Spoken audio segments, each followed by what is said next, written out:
This is an amazing crowd for our last, but absolutely not least, speaker of the day. Just remember, do not leave after this talk. If you are interested at all in getting cool prizes, maybe the MacBook or any of our sponsor prizes, please stick around. We aren't going to have a huge break, but just long enough for open space people to get back up here as well. So without any further ado, I'd like everyone to give a warm applause to Lucy Wyman. Oh my gosh. I have to say, so I moved to Seattle a year ago today. This has nothing to do with my talk. I just want to monologue for a little bit. So I moved to Seattle March 15th of last year, and I came to DevOpsDays, and I knew like one person, which was Justin, I think, who I like met somehow. And in the last year, I realized when I came to this DevOpsDays how many friends I've made. And I'm going to try really hard not to cry, but seeing everyone here today has just made me feel so welcome in this city. And I can't thank Coffee Ops and Doug Ireton and everyone enough for making it feel like home. So, all right, enough emotional stuff. This is What Not to Automate. These slides are available at slides.lucywyman.me. And the first thing that I want to be really clear about is that I am not anti-automation. Like, I am ready for self-driving cars. I think calculators are awesome. I like automate things for a living, so like that's not so bad. But the thesis of this talk is not that you shouldn't automate things. It's that we often hear that you should automate everything, and I want to put an asterisk on that and just provide some caveats and a framework for thinking about automating things. So if you are thinking about automating a manual task, I want to give you guidelines for what questions you should ask when doing that, how to determine if automation is the right thing to do, and how to kind of avoid some pitfalls that other people have fallen into when automating things.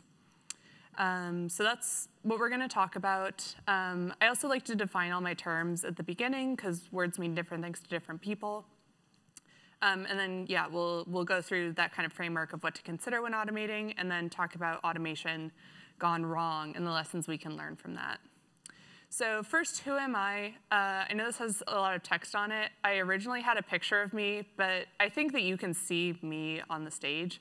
So I provided the tweet that is most popular on my Twitter. Most of my tweets get like 1 like, and this got 36. So really blowing up.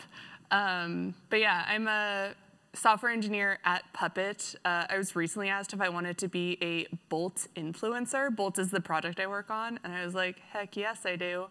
So that's a little about me.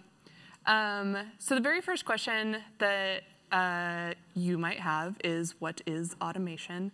And I really liked Heidi's slide on this yesterday in her Ignite talk, which is the process of making things fail consistently with no human oversight. Felt like that summed it up pretty well. But no, seriously, automation is using technology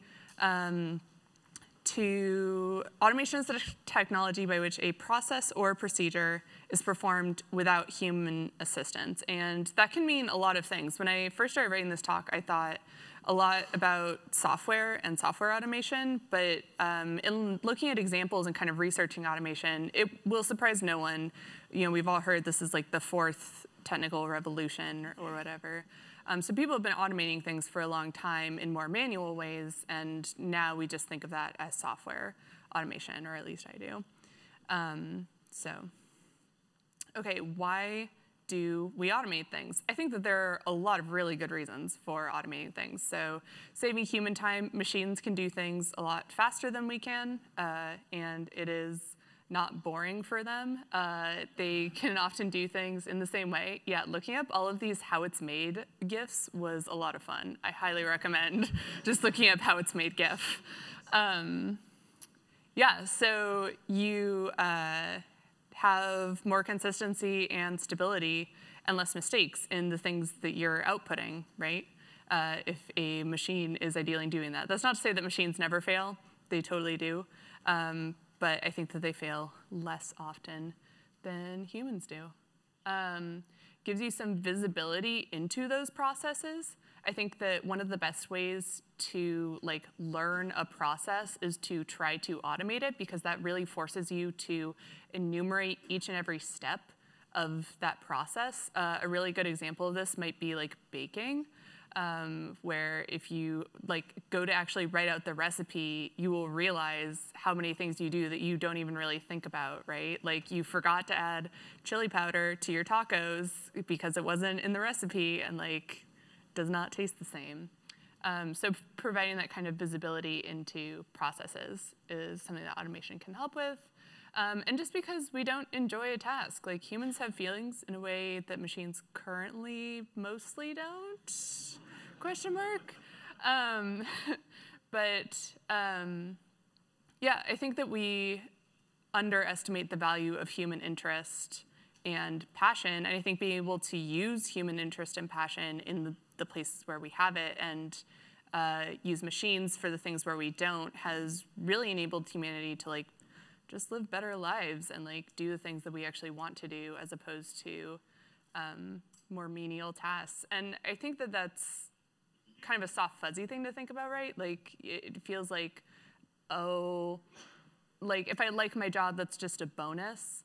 But like you spend your life doing your job, and if it's not something that's fulfilling or is just a really rote task, I think that we've seen that it can lead to depression, suicidal thoughts. Like it's not soft, fuzzy stuff. It's like actually really impactful. So I think that there's an element of like, oh, I hate doing this, so I'll automate it or whatever. And that's, I think it's easy to see this at a micro scale in our own lives, but I think at a macro scale, like getting to write software all day, for example, is way better than being part of like a car assembly line was in the 20s. Okay. And lastly, to save money. This is probably the argument you've used with your boss before for something, but yeah, machines can do things faster, more consistently, saves you money. So yeah, like long story long, automation is pretty great, saves us from ourselves and from having to take a long time to do things and from making costly human mistakes, etc. So here are some things that you should consider when you are automating something. And there's actually 2 XKCDs on this, which I think points to how important and thought about this topic is. So this is the first one where you think that you will spend some finite amount of time automating something, and then from then on, it will just be automated. Like it goes from the state of not automated to automated, and then everything is great. When in reality, you start to automate something, and then it kind of does the up and to the right, except that's not a good thing in this case. But the point of this comic really is not that automation is always a poor cost-benefit analysis. It's more considering, you know, if I did have to maintain this for a long time, am I still saving myself time for maintaining the automation as opposed to just doing the task? Kind of a similar idea of how many minutes it takes you to automate something versus how much time it actually saves. I think doing just some kind of back-of-the-napkin calculations on this is sometimes a helpful exercise. Oh, that was, okay. Quiz time. Hopefully no one read that. Can some people talk about what the costs or potential costs or savings of automating something might be? I already kind of gave away the answers, so this might not have the same impact. Yeah? Cool. Are you paying attention? I am paying attention. Okay, yes? Reduction of errors from manual tasks. Yeah, totally. So like error or accuracy? Personal tedium. Yeah, human interest, kind of all the stuff yeah. Yeah. Wow, you have really good certificate renewal practices. So, kind of the point of this slide is that the costs and savings turn out to be kind of the same things. Like the real calculus you're doing here is not like, am I saving this? Like, is the trade-off time and money for my sanity? That's kind of it, but like the lists are ultimately the same. And so I think that what's important about this is that you have to consider all of these axes and determine if those are really trade-offs that you want to make. And ultimately, everything is a trade-off. Like automation isn't magic. You are just trading like the time and money that it costs to automate the thing for your sanity of not having to do that menial task, for example. Yeah. Okay. Some ethical considerations that you should make when automating something.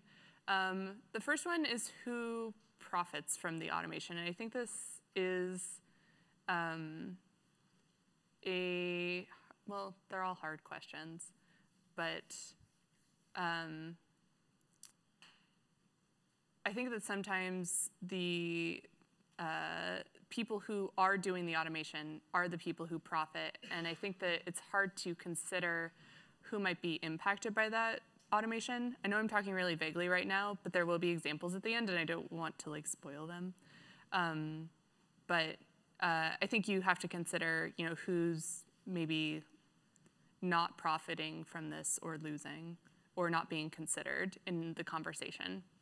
And part of that is codifying your unconscious. And we saw this a lot with racial profiling with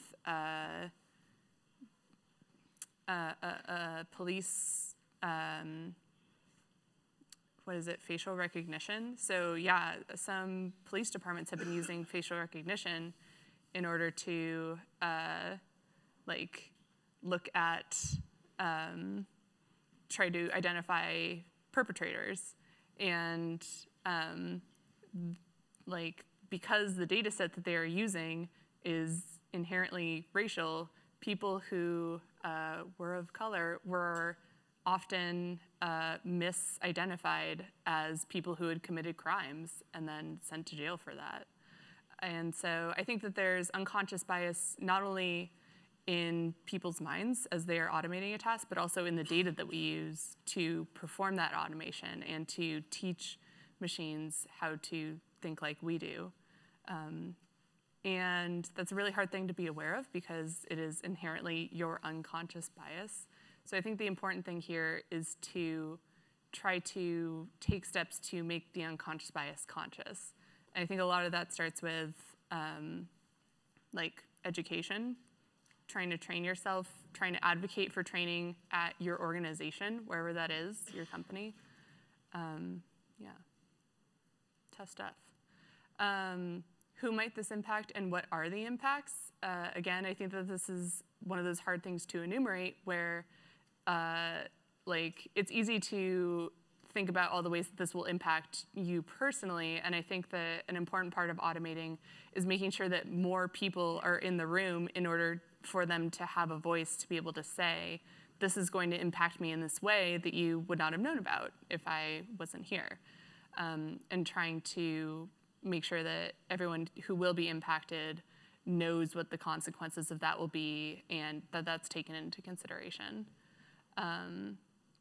Do you understand what you do to make this decision? I think this is a really tricky one where oftentimes we'll try to automate something where it's kind of unclear how humans even think through that process. So we're kind of teaching a machine to be semi-human in some way. And I think that there's often a lot of things that are really hard to quantify.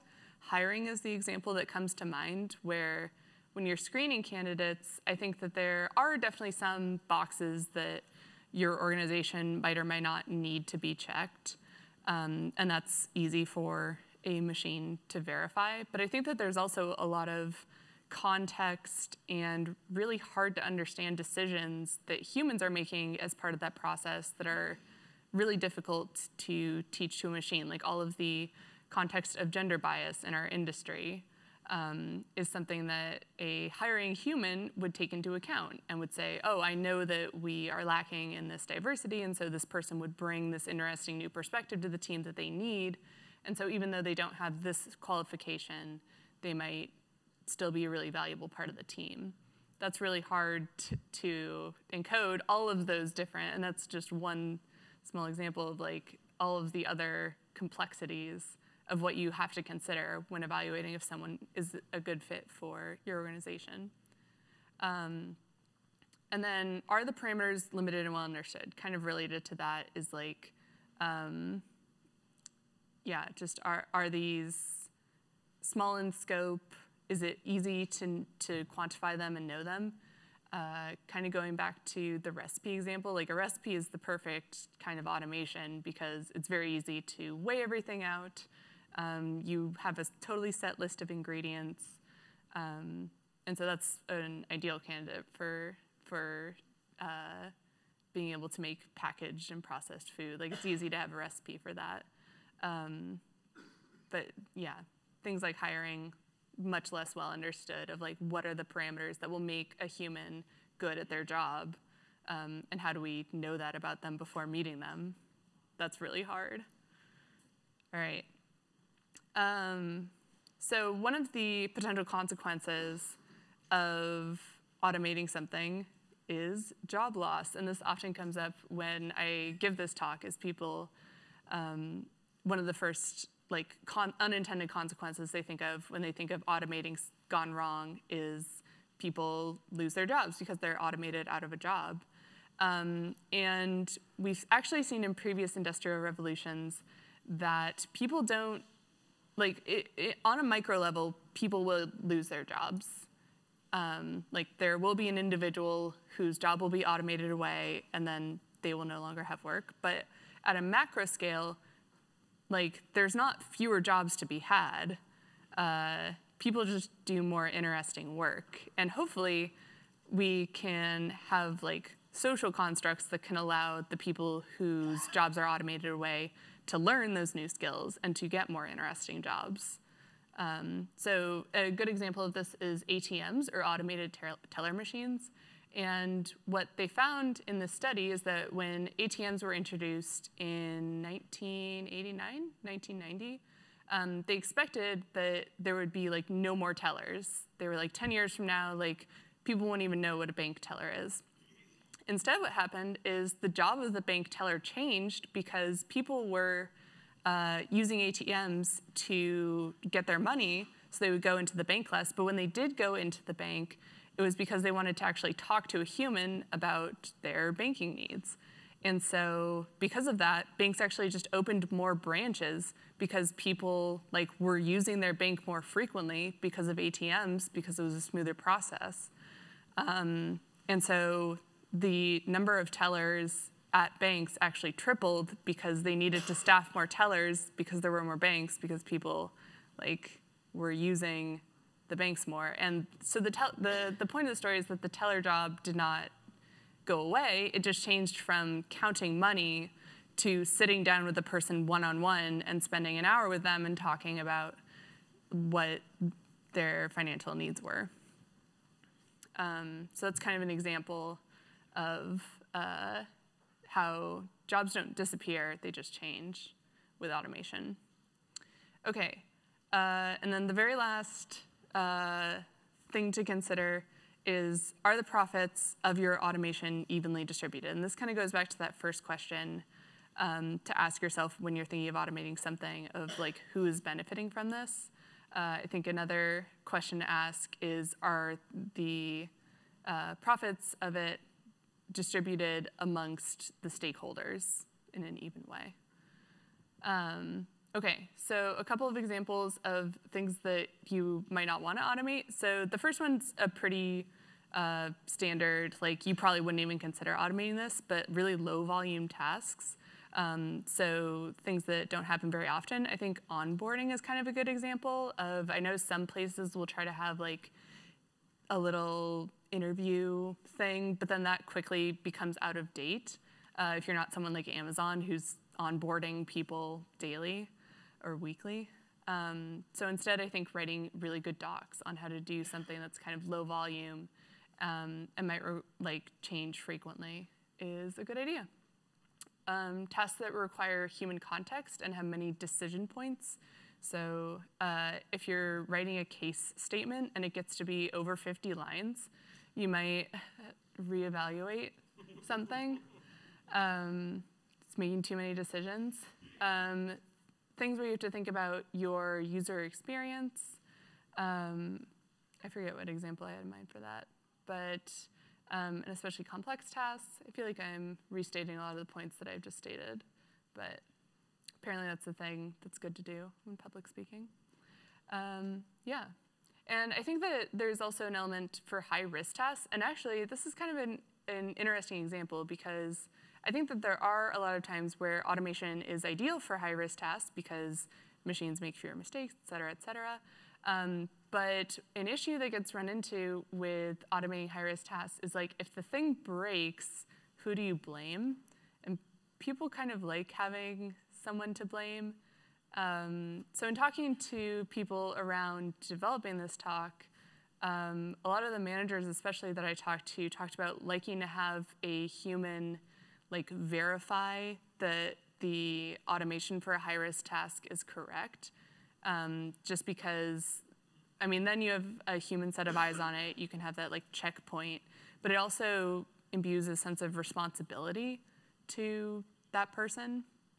And not to say that they're the ones that get in trouble if something goes wrong, especially with the automation.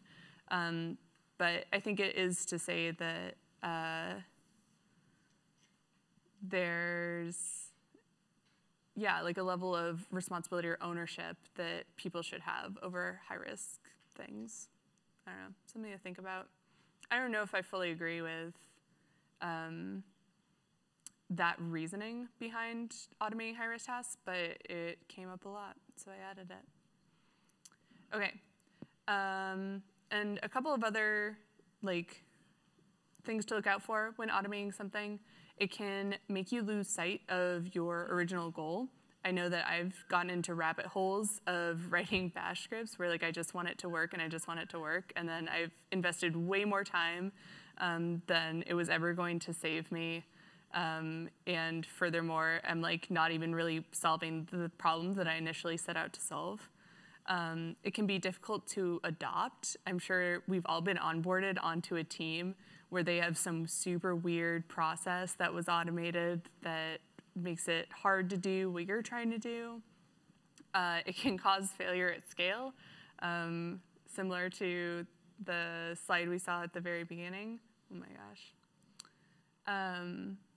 Is now you are failing on thousands of nodes instead of just the one that you would have SSH into and rolled out your changes.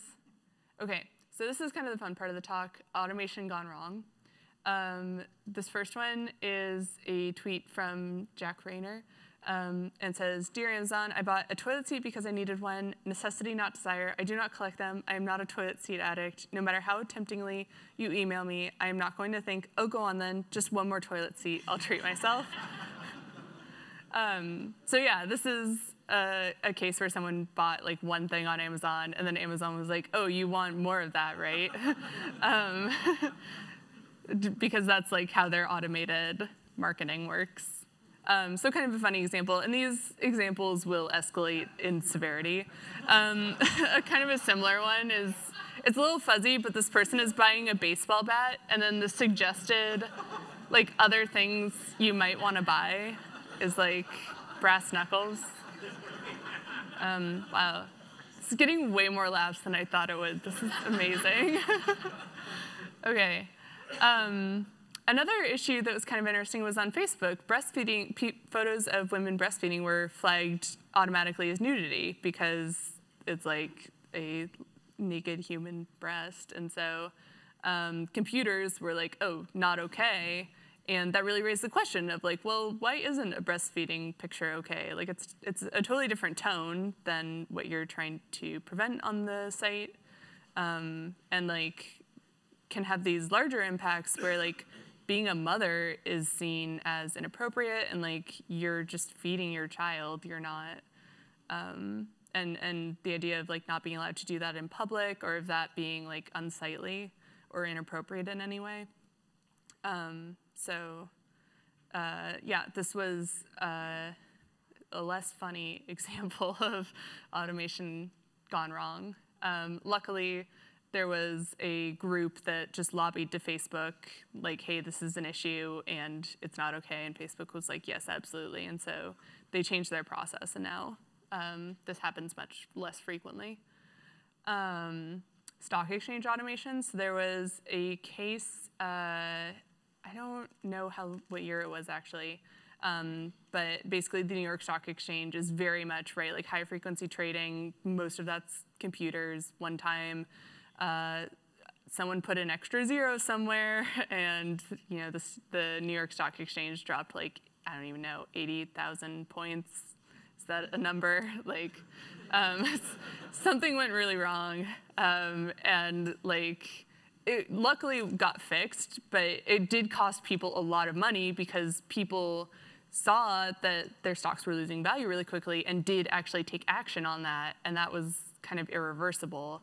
And so, yeah, it was not a good day for some people. And then I kind of touched on this, but hiring AI, I think that we probably all heard about a lot of the issues around hiring AI, where AI will screen candidates, either just their resumes or even like listening to technical interviews and try to determine if they are a suitable candidate. And because the hiring AI was looking at the existing population as their test sample of like what would be a good person to work here, like turns out when that's mostly men, then the AI is like, oh, okay, so like men are better at this, right? Yeah, no.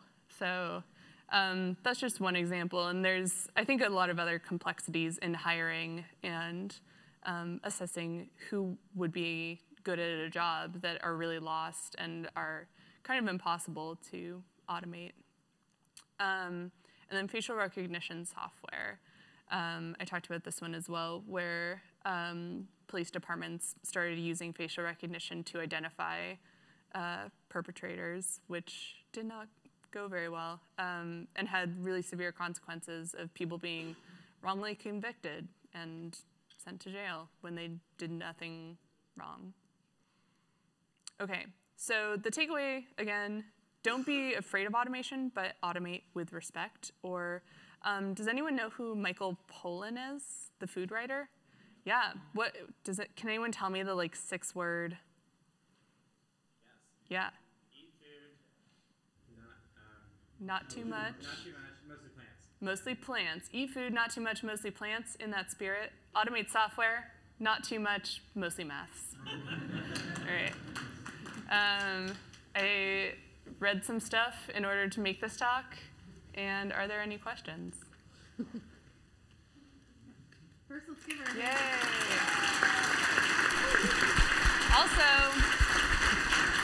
I know I already monologued once, but like monologue part 2, like thank you so much everyone for staying this late. I legitimately thought it was gonna be me and like my little group of friends. So yeah, you're all my friends. Yeah, thank you so much, and like, yeah. Cool. We have time for some questions, so we'll start here. Josh? Hey, can I give an example of a task I don't automate because of high risk? Yes. So I frequently automate failover between servers, but I pretty much never automate failover between data centers because it's just too hard to know if it's time to fail over. Yeah, that would not be good if it failed. I've had an interesting dilemma about automating recently. I've become, good at what I do because I've, especially with Linux command prompts and stuff like that, you have to do a command over and over, and then it becomes like really encoded in your brain, and you can you remember it really well. But if you automate something, then you don't do it as much. So what's the right balance between like, repeating that task and being really good at it, and then being, or automating it and then like not being good at it. So that's kind of an interesting balance. Yeah, I think that there's, I guess the thing to consider there is like when would you need that knowledge that you wouldn't have the automation available? So I could definitely see if my hard drive got wiped and I didn't have my bash RC, then I would lose all those commands, and like maybe that would be a problem. But like, I guess my suggestion for that would be better backups rather than having to type something in every time in order to get good at it. But at the same time, I totally think that there are instances where the act of like actually using a thing instead of trying to automate it is really helpful. I'm trying to think, like, I mean, I don't think this is a good example, but like learning a language, I guess, is one where you could totally write translation with Google Translate or something, and like you would live your life just fine. But I think that there's a certain fulfillment in learning a language. So. What do you think about the legal ramifications of like excess automation? We insure things, and the law is very tailored around people being responsible for stuff. Like, what do you think the future of that will be when automation is like super prevalent in everything? Like, will we automate legal things? No, it's like who would be legally responsible for something if there's no real human in the chain? So this comes up a lot with self-driving cars, I think, right? Of like, if it hits something, who's responsible for that? Is that like the developer? Is that the person who bought the car? I mean, what do you think? I don't know, blame the developers. I don't know, you'll have to talk to my lawyer. That's also a good answer. Oh, look at the time. Can we get one more hand, please?